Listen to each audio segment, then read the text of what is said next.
그들의 손에서 구원하려 하여 이르되 우리가 그의 생명은 해치지 말자. 르우벤이 또 그들에게 이르되 피를 흘리지 말라. 그를 광야 그 구덩이에 던지고 손을 그에게 대지 말라 하니 이는 그가 요셉을 그들의 손에서 구출하여 그의 아버지에게로 돌려보내려 함이었더라. 아멘. 이 시간 우리 시온 찬양대에 찬양 읽겠습니다.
아멘.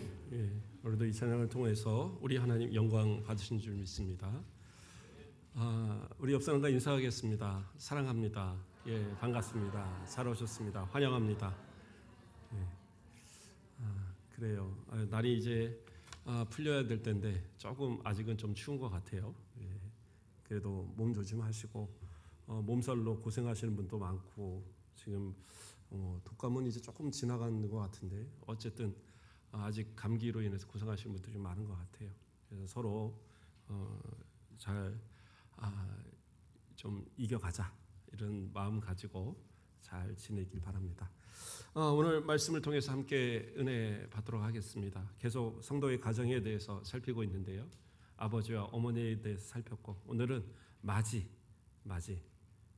큰 아들, 큰 딸 맞이에 대해서 오늘은 함께 살피면서 은혜 받고자 합니다. 동서고금을 막론하고 맞이는 항상 어디서든가 막중한 책임을 가지고 살아가지 않는가 생각합니다. 처음엔 항상 그 기대를 받고 사랑을 받아요. 가장 큰 사랑을 받는 게 대부분 큰 이 맞인 것 같아요. 태어났을 때에 그래도 그 주변 친척들까지도 관심을 가지고 그런데 이제 몇 명 태어나다 보면 마지막 좀 가면 그냥 태어났나 보다. 그래서 큰 아이들은 대부분 돌잔치도 하는데 요즘에는 막내들은 돌잔치도 안 하더라고요. 그래서 좀 그런 것도 있고 어쨌든 큰 아이는 많은 것을 사랑을 받아요. 근데 문제는 뭐냐? 동생들이 태어나기 시작하고 또 좀 자라기 시작하면 그에 대한 책임, 이 맞이로서의 책임을 요구하게 돼요. 부모가 또는 형제들이 또는 많은 주변의 사람들이 맞이로서의 역할을 할 것을 요구하고, 그래서 그것을 또 잘 감당하는 사람들이 있는가 하면 어떤 경우는 그게 너무 힘들어서 삐뚤어져 가는 경우도 있고, 참 맞이의 역할은 참 어려운 것 같아요. 오늘 좀 성경을 통해서 우리가 좀 살피면서 맞이는 좀 어떠한 모습인가, 이러한 모습, 그래서 잘한 모습, 못한 모습, 이런 모습 좀 살피면서 맞이의 모습들을 다시 생각해보고, 우리 신앙에 맞이된 우리들 가운데도 어떻게 교회 안에서 행해야 될까, 이러한 부분들을 우리가 생각해보고자 합니다. 첫 번째로 우리가 누구를 살필까요? 성경 안에 가장 먼저 나오는 맞이는 가인이죠. 가인. 아담의 첫째 아들. 그 아들을 얻고 너무 기뻐서 얻었다, 득남했다. 그래서 가인이라 지은 거예요. 뭔가 아주 희망찬 그러한 느낌으로 이제 하나님께서 복을 주시려나 보다. 그래서 이 아들에 대해서는 어떻게 보면 많은 사랑을 주었을 것이고, 또 아담은 더 그 아들을 가까이 했을 거예요. 그러나 시간이 지나도 뭔가 이렇게 잘 풀리지 않아요. 달라지지 않아요. 똑같이 땅을 일궈야지 먹을 것 얻을 수 있고, 또 옷을 얻기 위해서 또 많은 것들을 또 준비를 해야 되고, 뭔가 이렇게 달라지지 않는 삶을 보면서 참 마음적으로 힘들어할 때쯤에 둘째가 태어나죠. 아벨. 그래서 그 아벨의 뜻은 호흡, 숨, 뭐 이런 뜻이 있는데, 다른 의미로서는 허무하다라는 뜻을 갖고 있어요. 그래서 인생의 허물을 느끼는 그러한 모습. 자, 그 이름을 그렇게 질 정도면, 그때 정도 되면 이 아버지 아담은 뭔가 조금은 아버지의 역할을 잘 못하고 있지 않았을까, 이런 생각이 들어요. 왜냐하면 아담의 이야기가 나오지 않아요. 그렇죠? 그 뒤에 이제 나온다면 셋을 낳은 이 이야기 정도지, 이 아이를 낳았다는 이야기 외에 아담이 특별하게 뭔가를 한 것이 나오지 않아요. 어쩌면 인생의 무게가 너무 힘들어서 좀 낙심하고 있는 그러한 아담의 모습이 아닐까, 좀 상상을 해봐요. 그런데 그때 어떤 역할을 이 가인이 했을까? 성경을 보면 창세기 4장 1절에서 2절 말씀에, 아담이 그의 아내 하와와 동침하매 하와가 임신하여 가인을 낳고 이르되 내가 여호와로 득남하였다 하니라. 그가 또 가인의 아우 아벨을 낳았는데 아벨은 양을 치는 자였고 가인은 농사하는 자였더라. 그렇죠? 자, 여기서 이제 아이를 낳은 것과 각각의 직업을 이야기합니다. 아벨은 양을 치는 목자였고, 가인은 뭐라고 그래요? 농사 짓는 자였어요. 그러니까 우리가 생각할 때 농사 짓는 거나 양을 치는 거나 다 마찬가지로 힘들 거라 생각을 하잖아요. 물론 힘들죠. 쉽지는 않을 겁니다. 그런데 이 당시로 생각해 보면 가인의 무게가 더 컸을 것 같아요. 왜냐? 양을 키우는 목적 가운데 가장 큰 것이 뭐예요? 털을 깎고 고기를 얻는 겁니다. 근데 고기를 먹기 시작한 게 언제부터냐? 이 가인과 아벨이 태어났 이때까지도 고기를 먹지 않았어요. 고기는 언제부터 먹었습니까? 노아 홍수 이후에. 노아 홍수 이후에 노아 이 방주에서 나왔을 때 하나님께 제사를 드리고, 그때 이제 하나님께서 뭐라고 합니까? 창세기 9장 3절을 보면 모든 산 동물은 너희의 먹을 것이 될지라 채소같이 내가 이것을 다 너희에게 주노라. 사람이 고기를 먹을 수 있게 된 때가 이때부터예요. 물론 아마 약육강식이 일어난 것도 이때부터일 것 같아요. 자, 그러니까 그 전까지는 고기라는 걸 몰랐어요. 먹는 걸 몰랐습니다. 물론 하나님께서 아담과 하와를 이 에덴에서 내쫓으실 때 짐승의 가죽으로 옷을 해 입혀 주셨잖아요. 그러니까 아마 옷을 해 입기 위해서는 양을 잡았을 것 같아요. 털과 또 그 가죽으로. 그러나 먹지는 않았어요. 그러니까 먹기 위해서라면 양을 자주 잡아야 되는데, 옷을 입기 위해거나 털을 깎기 위해서 이 입는 옷을 짤 정도에는 특별하게 그렇게 많이 필요하지 않아요. 그러니까 아마 그 당시에 또 무슨 늑대가 와서 이 양을 물어가는 시기도 아니고, 그렇잖아요. 소도 아니 사자도 소처럼 풀을 뜯는 그런 시대일 건데, 그러니까 어떻게 하겠어요? 이 양들을 그냥 들여다 풀어놔도 밥 먹으래도 아무 문제가 없어요. 오히려 아마 농사를 짓는 이 가인, 열심히 밭을 일구고 거기다가 뭔가를 심어 놓으면 저 이 아벨이 키우는 양들이 몇 마리 와갖고 그거 막 뜯어먹고 도망가 봐요. 얼마나 화딱지가 나겠습니까? 아마 오히려 가인이 참 힘든 그런 시절을 보냈을 거다. 저는 좀 그런 생각을 해봅니다. 그렇기 때문에 그런 어떤 힘든 무게, 아버지는 뭔가 실에 빠져서 뭔가 집안을 위해서 하지 않고, 예, 또 동생을 이렇게 커가는데 동생도 먹여야 되고, 또 이 어머니도 책임져야 되고, 뭔가 이 막중한 책임을 가지고 살아가는 이 가인의 모습, 이런 모습이 좀 상상이 되더라고요. 그러면서 그들이 이제 하나님 앞에, 아마 아담이 가르쳐 줬겠죠. 하나님 앞에 제사를 드려라. 그러니까 아벨은 어떻게 합니까? 양의 첫 새끼와 그 기름으로 제사를 드리고, 이 가인은 땅의 소산으로 그 채소나 곡식 같은 걸 가지고 하나님 앞에 제사를 드렸어요. 그러니까 어떤 분들은 가인의 제사를 하나님이 받지 않으신 이유를 뭐 피가 없다, 피의 제사가 없다, 이런 얘기도 하는데 그렇지 않습니다. 예, 왜냐하면 제사에도 소제가 있기 때문에 피 없는 제사도 분명히 드려요. 그러면 아벨의 제사는 어땠을까? 물론 아벨의 제사는 대단한 제사였습니다. 왜냐하면 그 우리가 양의 첫 새끼와 그 기름, 그러니까 한 마리만 드린 것 같지만 성경에서 복수로 되어 있습니다. 그래서 여러 마리를 드린 거예요. 그것을 다 잡아서 그 가죽을 벗기고 그 가운데 가장 좋은 것으로 하나님 앞에 모아서 드린 겁니다. 예. 그래서 그러한 이 정성을 다했으니까 분명히 대단하죠. 그리고 뭔가를 잡아서 이렇게 죽인다는 것이 사실은 되게 쉽지 않아요. 예. 저도 뭐 닭 털을 뽑고 이런 건 얼마든지 저는 잘할 수 있는데 죽이는 걸 못 하겠더라고요. 예. 옛날에 한번 죽이겠다고 맘 먹었다가 안 죽어갖고 결국에는 어떻게 죽였냐? 물속에 담궈서 죽을 때까지 담궜다가 꺼내갖고 근데 안 죽더라고요. 한 5분을 담궜는데도 일어나니까 또 다시 고개를 들고 한 10분은 담그니까 그때서 이제 우리 외할아버지가 잡아먹으라고 닭 한 마리 던져줘갖고 그거 잡겠다고 할 때 그랬던 기억이 납니다. 그러니까 죽인다라는 건 쉽지 않아요. 근데 아벨은 그것을 하나님 앞에 헌신해 드렸어요. 근데 가인의 제사는 하나님 왜 안 받으셨을까? 한 두 가지로 저는 생각을 해봅니다. 첫째는 성경에 나온 대로 보면 뭐예요? 창세기 4장 6절 7절 말씀을 보면 내가 분하여 함은 어찌 됨이며 안색이 변함은 어찌 됨이냐. 내가 선을 행하면 어찌 낯을 들지 못하겠느냐. 선을 행하지 아니하면 죄가 문에 엎드려 있느니라. 죄가 너를 원하나 너는 죄를 다스릴지니라. 그 마음의 죄의 마음, 선하지 못한 마음, 이런 마음을 갖고 있기 때문에 하나님 안 받으시고 해요. 선하지 못한 마음이 뭐가 있을까요?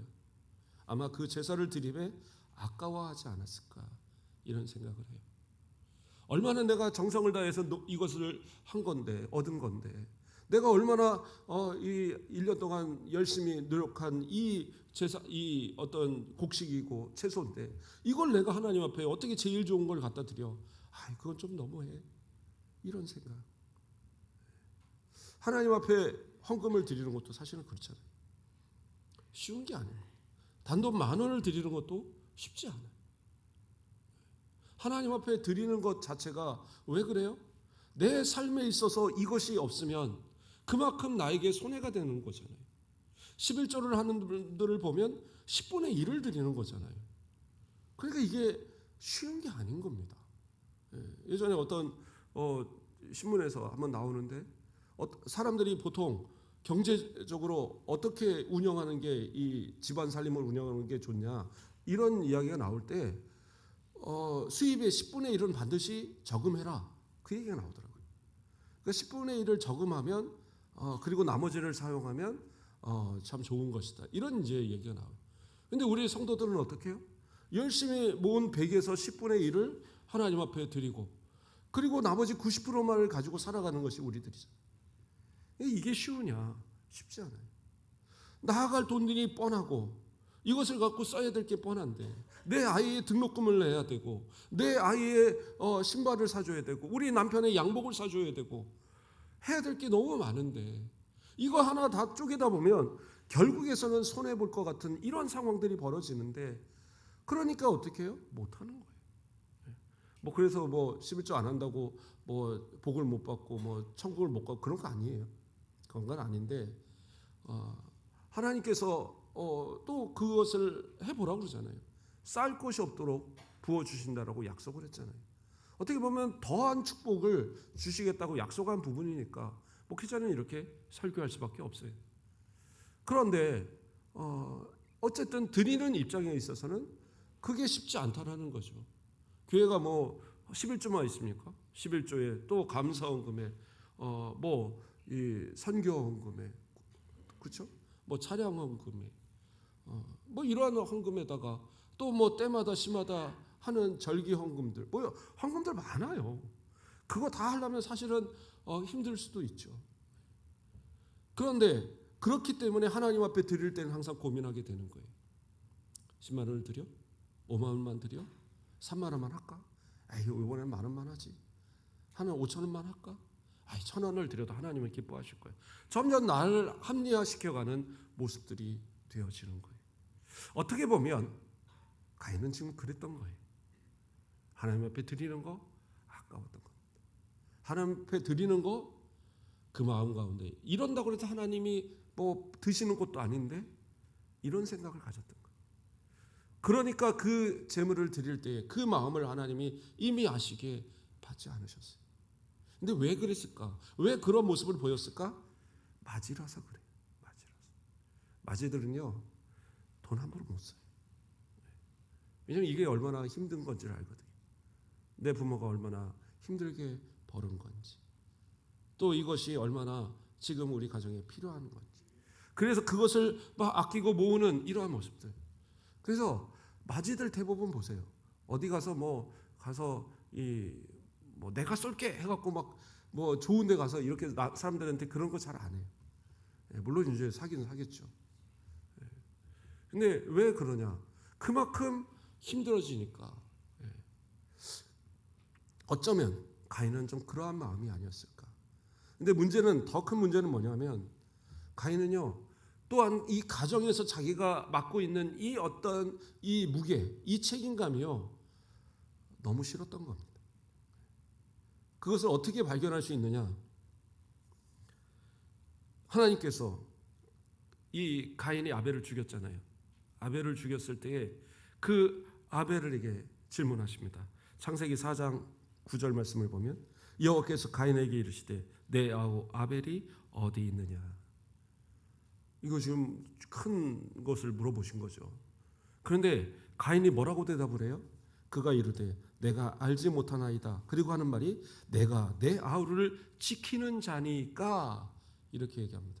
그냥 잘 몰라요 라고 하면 끝나는 일을 내 아우를 지키는 자니까 이거 무슨 얘기예요?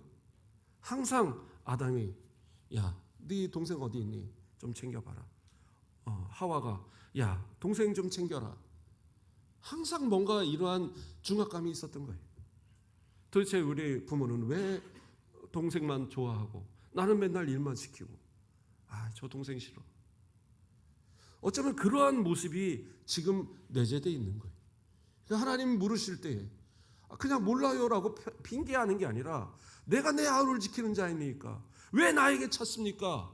내가 왜 동생을 책임져야 합니까? 라는 말을 자기도 모르게 튀어나오는 이 가인의 모습을 봐요. 그것이 어떻게 보면 맞이의 무게가 아니었느냐. 어떻게 보면 아담과 하와가 잘못 키운 거죠. 최초의 살인자를 만들어버렸어요. 왜요? 가정에서 이 맞이에 대한 역할을 너무 크게 요구했던 그 모습이 아니었나.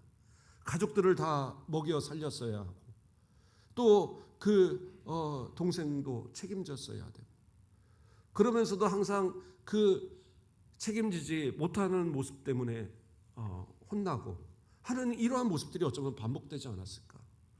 그것이 자라면서 마음속인 분노로 자리 잡고 더군다나 하나님께서는 자기도 똑같이 제물을 드린다고 드렸는데 하나님 안 받으셨어요. 그러니까 그것에 대한 분노, 이 모든 분노가 어딘가는 폭발을 해야 되는데 누구한테 폭발을 해요? 동생한테 폭발을 해버려요. 동생 너 나 좀 따라와봐. 그리고 들로 데려가서 쳐 죽여버려요. 묻어버려요. 그것이 어떻게 보면 가인만의 잘못일까? 때로는 마지가 가지는 그러한 무게, 그게 너무 커서는 아닐까? 그런 생각을 해봐요. 교회 안에서도 마찬가지입니다. 교회 안에 마지들이 있죠. 교회에서는 직분자들이 있습니다.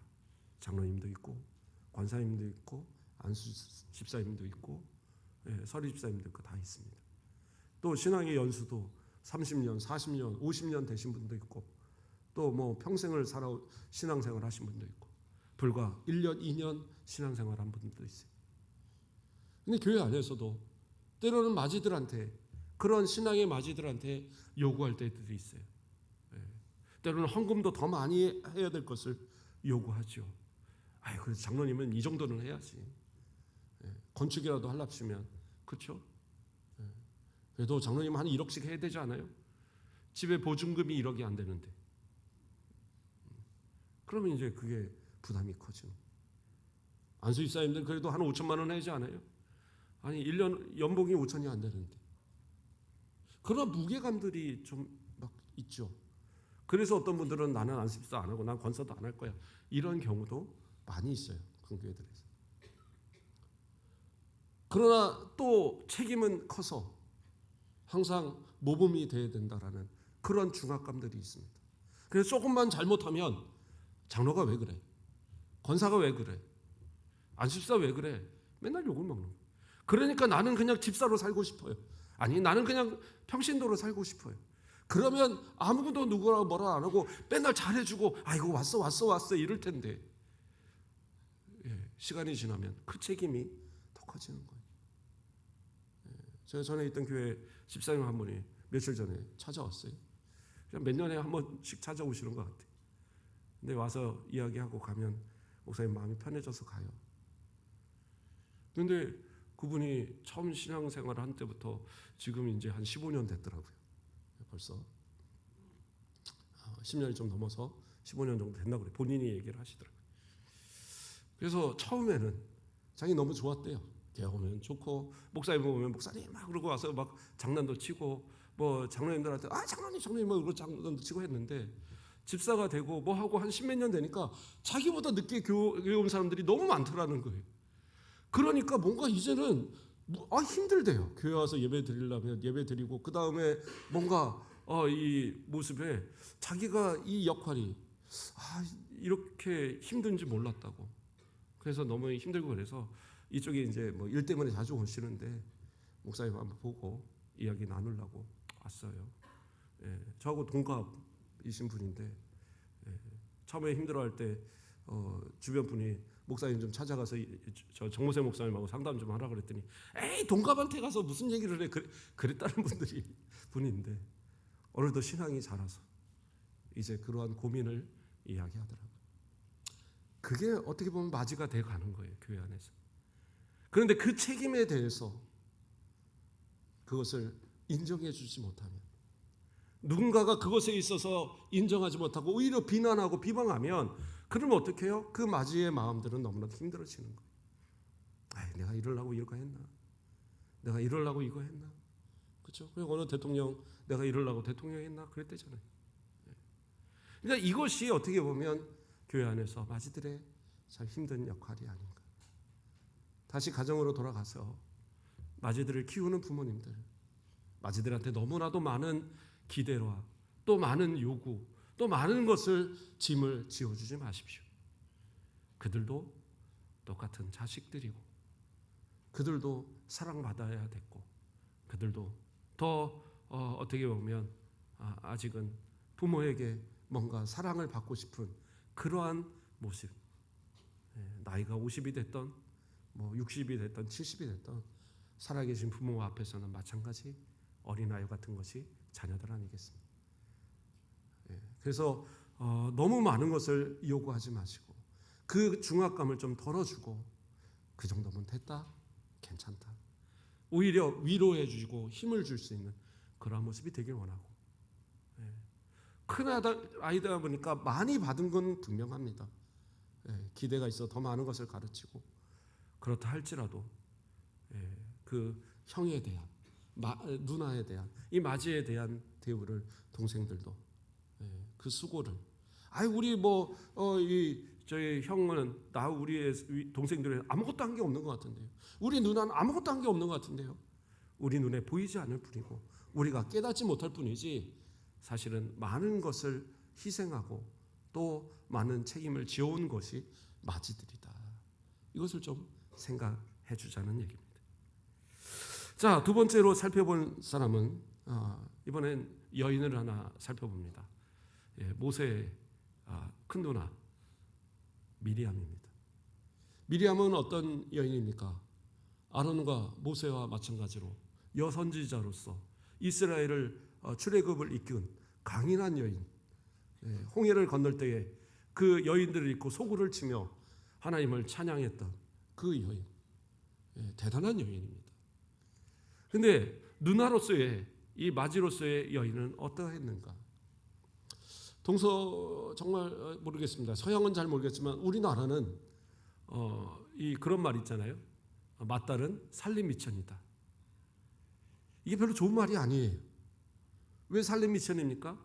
조금만 잘하면 일 시키고, 조금만 잘하면은 공부도 안 시키고, 온갖 일 시키다가 또 시집도 빨리 보내버리고, 그래서 이 맏딸들은 평생 어떻게 보면 고생하며 사는 그런 모습들. 요즘 같으면 그런 건 없지만 불과 얼마 전까지만 해도 그랬다라는 거죠. 그래서 이 맏이들에 주어지는 그러한 것은 대단히 중압감이 있어요. 그래서 맏딸들은 이 자녀들이 많은 집에서 나중에는 엄마가 다 키우기 힘드니까 결국에는 거의 엄마 같은 역할, 동생들한테는 엄마 같은 역할을 합니다. 그래서 어떤 분은 저한테 그런 얘기도 하시더라고요. 나이 드신 어떤 분이 자기 누나가 돌아가셨을 때 그게 너무 슬퍼서 옛날엔 다 방에다 이렇게 놨잖아요. 하루 동안을 그냥 그 돌아가신 그 누나의 손을 잡고 잠을 잤노라 그러더라고요. 보내기가 너무 싫어서. 그 정도로 엄마 같은 그런 역할이 누나가 아닌가. 이 마지가 이 미리암이 어떤 역할을 했습니까? 모세가 태어났잖아요. 그때 해필이면 이 바로가 아들만 태어나면 다 저 나일강에다 빠뜨려 죽여라 명령을 내린 때입니다. 안 그러면 니네 가족도 다 죽어. 그런데 이게 태어나 놓으니까 너무 애가 이쁜 거예요. 고슴도치도 자기 새끼는 이쁘다고 그랬는데 진짜 이뻤던 것 같습니다. 그러니까 이 셋째인 이 모세를 버리지 못하고 엄마가 열심히 석 달 동안을 키웠다는 거 아닙니까? 이게 얼마나 우렁차게 이제 이때 울기 시작해요. 100일 때쯤 되면 낯도 가리고 엄청 울 때가 아닙니까? 그러니까 이 울음소리가 밖으로 나가는 걸 도저히 이젠 감당을 못하니까 갈대를 가져다가 상자를 만드는 거예요. 열심히 상자를 만들고 역청을 바르고 이거 물에 떠내려가도 절대 잠기지 않도록 그렇게 잘 해서는 거기다가 아이를 담는 거예요. 엄마, 우리 모세가 아니죠. 그때는 이름도 안 진 거예요. 아직 이름도 안 졌을 때니까. 아가 어디로 데려가요? 미리암은 물었겠죠. 야, 그냥 좋은 데 보내려고 그래. 그리고 그 갈대 상자를 데리고 가고 가는 그 뒤를 미리암은 졸졸졸 따라갑니다. 엄마 어디가? 엄마 어디가? 그리고 따라가서 보니까 엄마가 어떻게 해요? 나일강 그 갈대 숲에 상자를 놓고 어쩌면 마지막으로 젖을 먹이고 잠을 재운 뒤에 조용히 거기다가 갖다 놨을 거예요. 아직 잠에 든 아기를 뒤로 하고 혹시 깨서 울어대면 마음 아플까 봐 그리고 집으로 가버립니다. 그런데 누나는 어떻게 해요? 내가 업어서 몇 달을 키운 내 동생인데 저 아이 잘못되면 어떡할까? 혹시라도 물에 잠기려고 그러면 가서 잡아줘야지. 그리고 그냥 물가에서 오두커니 보고 있는 거예요. 어쩌면 하염없이 눈물을 흘리며. 그때 어떻게 해요? 공주가 이제 발견하고 그러니까 거기서 달려가서 유모함 필요해요. 유모함 필요해요. 죄송합니다. 애기 키우려면 유모 필요한데 그래갖고 어떻게 해요? 엄마 데려다가 그 아이 엄마가 아닌 유모로서 그 아이를 키우도록 그렇게 해서 결국에는 왕궁으로 이제 젖띤 뒤에 보내고 거기서부터 자라서 그리고 뭐 이차저차해서 이스라엘의 지도자가 됐잖아요. 그러니까 누나가 아니었으면 모세는 자기 출신이 어딘지도 모르고 그냥 그렇게 살았을 거예요. 그런데 그 어린 때부터 키웠던 이 미리암 그리고 모세가 다시 지도자로 돌아왔을 때 그를 도와서 이스라엘을 출애굽시키는데 엄청난 역할을 하는 그러한 미리암입니다. 그런데 미리암이 하나의 실수를 합니다. 뭘 실수를 하느냐? 아마도 이 모세의 아내, 그렇죠? 그 미디안 광야에 있을 때 얻었던 그 아내 시보라가 아마 일찍 죽었던 것 같아요. 그러니까 모세가 이제 다시 부인을 얻는데 구스 여인을 얻었어요. 구스는 어디냐면 이집트 밑에 있는 이디오페아. 그러니까 얼굴이 어때요? 검잖아요. 물론 이제 그쪽이 이집트하고 서로 만나는 지역이라서 뭐 이렇게 그 흑인이 아닐 수도 있다는 얘기도 있는데 어쨌든 그러한 모습으로 있는 여인, 흑인일 수가 뭐 큰 여인이죠. 왜 흑인이 거기서 있느냐? 출애굽할 때 이스라엘 백성들 외에도 중다한 잡족들이 다른 민족들이 함께 따라 나왔거든요. 아마 그 중에 있는 여인이 아닌가 생각을 해요. 그래서 모세가 그 여인을 아내로 맞이하는데 이것에 이제 나는 반대요 하고 이 미리암이 나선 거예요. 그래갖고 아론을 야 너 동생을 어떻게 너 있길래 이런 거야? 그러고 아론을 끌고 와서 너만 선지자야? 너만 지도자야? 우리도 선지자고 우리도 지도자야. 왜 너는 네 마음대로만 모든 걸 하는 거야? 이런 거는 누나하고 상의를 해야지 하고 막 이야기하는 거예요. 성경은 뭐라고 나와요? 비방했다라고 나와요. 비방했다. 그러니까 아주 지나칠 정도로 얘기를 한 거예요. 그때 누가요? 하나님께서 모세의 편을 들어서 미리암과 아론을 책망하시고 또 그 일을 주동한 미리암에게 나병을 문둥병을 걸리게 합니다. 그래서 모세하고 이 아론하고 하나님 앞에 하나님 용서해 주세요. 우리 누나 용서해 주세요. 그러니까 어떻게 해요? 일주일 동안을 진 밖에 있다 들어와라. 그래서 일주일 동안 밖에 있다가 들어왔어요. 그래서 나았고 그리고 이제 진에 합류했던 그런 일이 있습니다. 누나 입장에서는 어떻게 보면 충분히 이야기할 수 있는 일이다 생각할 수 있을 겁니다. 사실은 그런 거 있잖아요. 때리는 시어머니보다 말리는 시누이가 더 밉다라는. 그런데 바로 그 시누이잖아요. 하여튼 시자 들어가면 왼수가 된다더니. 근데 이제 사실은 미리암 입장에서는 모세가 히브리인들의 혈통의 여인을 맞이해서 지도자로서 오점 하나 남기지 않는 그러한 모습이 되기를 원했을 텐데 그런데 좋다는데 어떡할 거예요? 내 눈에 콩깍지가 씌었는데. 그런데 하나님께서는 인정하신 거예요. 하나님이 무슨 흑인이든 백인이든 황인이든 그게 무슨 소용이 있어요? 하나님 앞에 믿음만 있으면 되는 거 아니에요. 아마 믿음이 충만한 여인이었겠죠. 그렇기 때문에 이미 결혼하고 분가하고 이러면 그때부터는 이 맞이 누나들 동생들 자꾸 관여하지 마세요. 집에 가서 괜히 가갖고 막 뭐 하나씩 뒤지면서 이러고 뭔가 마음에 안 들면 엄마한테서 이르고 이런 거 하지 마세요. 그래갖고 뭐 동생 그렇다고 뭐 저기하고 헤어지게 할 거 아니잖아요. 옳게 하고 헤어지게 할 거 아닌데 굳이 뭐 가서 괜히 쓸데없이 나서갖고 미움받고 왜 그래요? 내가 어렸을 때 어떻게 너를 키웠는데 내가 어떻게 너를 내가 뒷바라지했는데 네가 이럴 수 있어. 이런 마음 버리시라고. 사랑을 줬으면 그걸로 만족해야죠. 그리고 잘 살아가면 그러면 되는 거잖아요. 그래서 그 모든 수고도 결국엔 하나님이 알아주시면 그걸로 족하자. 물론 내가 억울하게 희생했을 수도 있어요. 부모가 그래도 누구 하나는 희생하면 네가 해야지. 그래서 희생한 경우도 있겠지만 동생들 다 알아요. 내가 생색내지 않아도 다 알아요.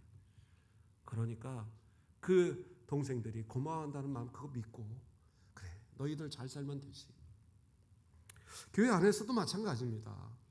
수고하고 헌신하고 노력했던 거 다 알아요. 이전에 우리의 선배들이 그 수고하고 노력해서 지금의 이 교회도 지었고, 그렇죠? 그 전에 선배들이 이 돌 나르고 하면서 저 위에 교회도 지었을 것이고, 그런 수고의 노력을 따라 지금의 우리가 살아가고 있어요.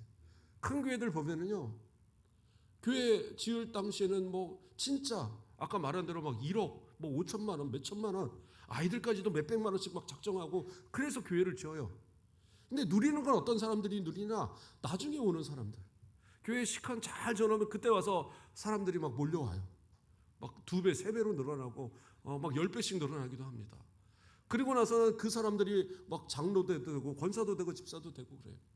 오히려 뒤에 밀린 사람들은 어떻게 해요? 어느 날 옆에 와서 아이고 새로 오셨어요?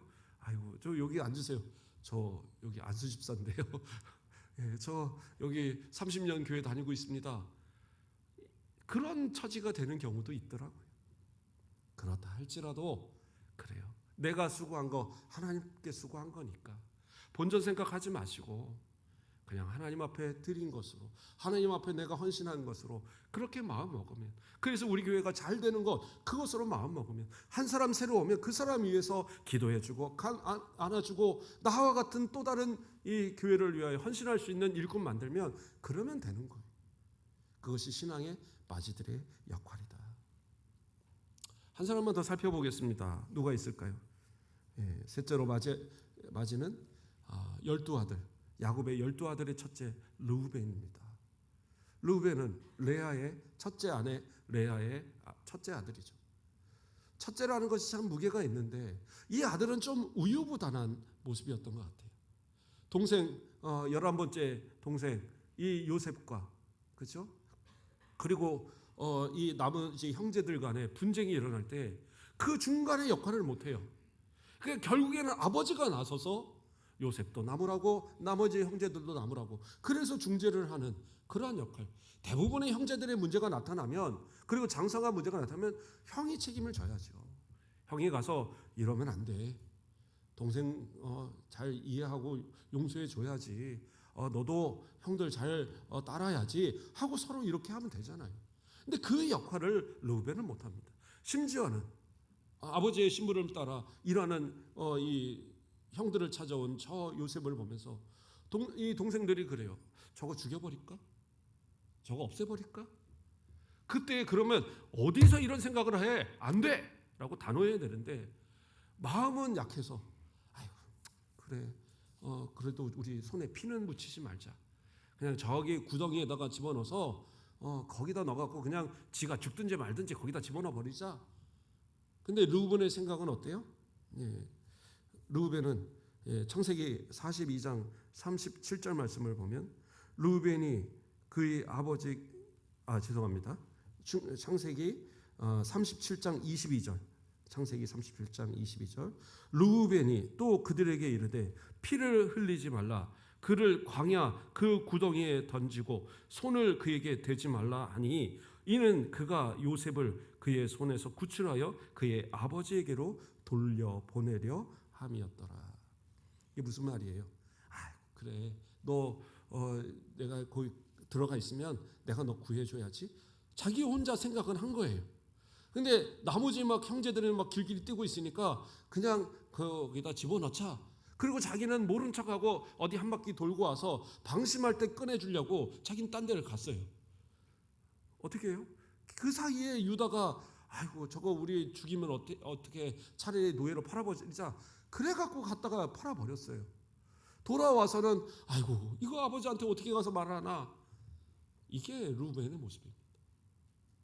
그리고 나중에 흉년이 들어서 첫 번째 갔다 왔을 때에 갖고 왔던 돈들이 다 자루에 들어있으니까 차마 못 돌아가는 상황이잖아요. 그런데 그때 돌려보낼 때 분명히 그때 요셉이 부탁한 게 있어요. 누구를 데려오라고 그랬어요?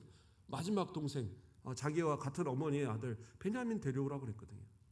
그러니까 그 베냐민을 데려가야 되는데 이 르우벤은 뭐라고 얘기하느냐? 아버지, 우리 양식 떨어졌는데 가서 양식 싸우려면 베냐민 데려가야 돼요.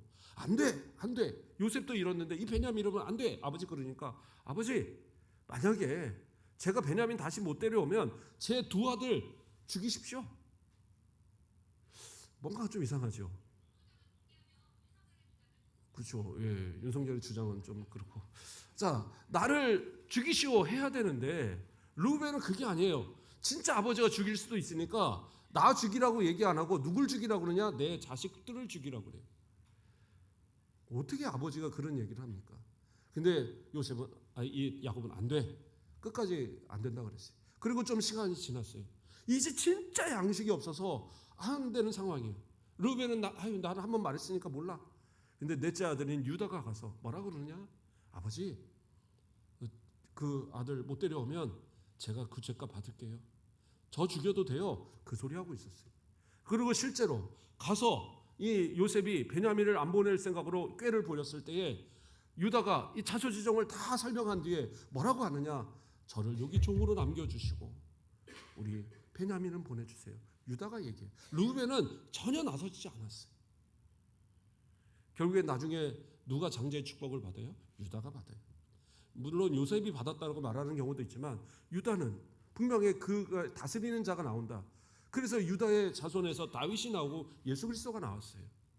어떻게 보면 장자의 축복은 르우벤이 아니라 유다가 받았어요. 왜? 유다가 그 역할을 했기 때문에.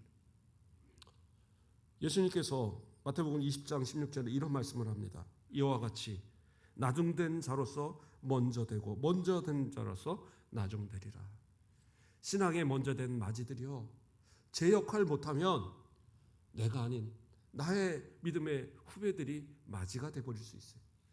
그리고 나를 향해서 아이고 등록하셔야지요, 이런 소리 듣는다니까요. 그러지 말라고요. 마지는 마지의 역할이 있어요. 감당하셔야 됩니다. 항상 새신자로 살 수는 없고 항상 신앙의 응석바지로 살 수는 없어요. 하나님 앞에 진짜 신앙의 마지로서 내 역할을 감당함으로 교회 안에 분쟁이 없고 교회 안에 사랑이 넘치고 어려움이 닥칠 때에 제가 감당합니다. 나서서 그 역할을 감당할 수 있고, 그래서 앞으로 교회가 10년 뒤, 20년 뒤, 30년 뒤, 앞으로 100년 뒤에도 우리의 역사의 기억 속에 그때의 그 장로님, 그때의 그 권사님, 그때의 그 집사님 그렇게 수고했는데 라고 기억할 수 있는, 더 나아가서 저 영원한 천국에서 하나님께서 그래 너 참 잘했다 그렇게 인정받을 수 있는 우리 모든 신앙의 마지들 되길 주님의 이름으로 축원드립니다. 기도하겠습니다. 사랑의 하나님, 감사를 드립니다. 우리를 사랑하여 주시고 우리를 먼저 예수 믿게 하시고 우리로 아버지 앞에 먼저 직분 받으며 또 충성할 수 있도록 인도하심을 감사드립니다. 맡은 자들의 구할 것은 충성이라 하셨사오니 맞이로서 먼저 믿은 자로서 충성을 다하게 하시고 나아가 우리 모든 성도들에게 또 내가 먼저 믿은 자로서 감당해야 될 역할들을 잘 감당하는 그러나 우리 모든 성도들 되도록 축복하여 주시옵소서. 감사합니다. 예수 그리스도의 이름으로 기도드립니다. 아멘. 예, 우리 찬송 310장 찬양 드리겠습니다.